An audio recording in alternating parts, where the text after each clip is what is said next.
Hey guys, today I'm going to show you how to attach a file in Microsoft Teams meeting invite.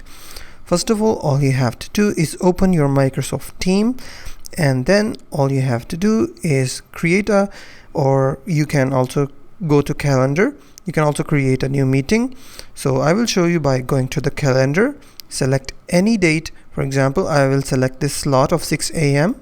double click on it. So now I can create a new meeting by adding a meeting title, enter the name or email or phone number, and then I can also type the details of the meeting.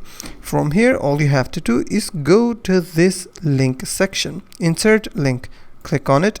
From here you can add any links to your meeting.